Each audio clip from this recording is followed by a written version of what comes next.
We've just finished embroidering this flower, but now we're going to go ahead and put some lettering above it. So I'm going to take you through the process of moving from this design to the next one. First thing you're going to do is touch the stitch menu button to leave this particular design. We're going to need to touch the arrow to the left to arrow back, or kind of jump back one level, and arrow to the left again to get back out to the designs and the fonts section of the USB embroidery stick. So arrow down to fonts, and let's just go ahead and do the Clarendon 20 for size. And the last thing I put in there was my name, so I can just go ahead and do the trash can to get it all out. And I'm going to just go ahead and write the word flower in capital and lowercase letters. So I'm going to go ahead and do the F, and then touch the A here to change all the letters from capitals to lowercase. And we'll just continue putting in each of the letters. Arrow to the L, and touch OK.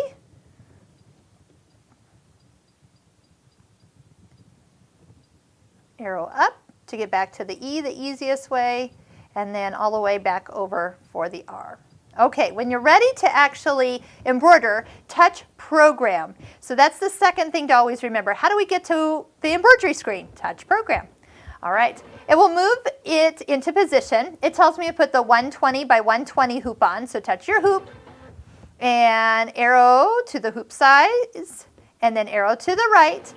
Check off the box 240 by 150, that's the hoop that we have. Great. Okay, now we want to position it. Notice where the needle is hanging out. It's hanging out way over here. So that is where the first stitch is going to be taken. If you wanted to go to the center of the design, we can go ahead and touch the hoop for hoop options and go to center position. Now that's center position for the hoop, not necessarily for the design. Now we want to go ahead and find the center of flower. So what you want to do is go to Alt and then touch the checking of each of the corners. 1, 2, 3, 4, and 5. That puts the little crosshair into the center of our design.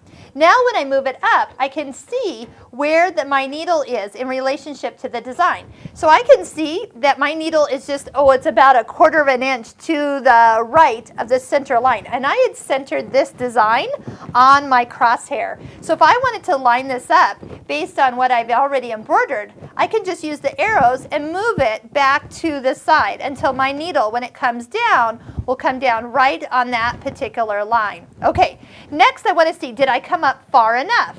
As I arrow, that's the top, or that's the first stitch. There's the top corner, top left corner, top right corner, down, and that's not far. I got a little space in between everybody, and then back to the center. So I'm liking where I have it set for right now.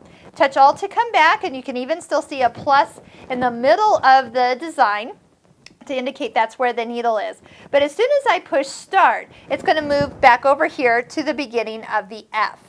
So notice too, the stop button is on, so that means it's going to stop after the F, it's going to stop after the L, and so forth. So if I wanted to go ahead and stitch all the way through my design without stopping, take the stop button off, and then you can go ahead and push the Start. Now you can turn that stop button off at any time. Count to 3, 1, 2, 3. There's your thread. Pull it right on out, and it'll start to stitch.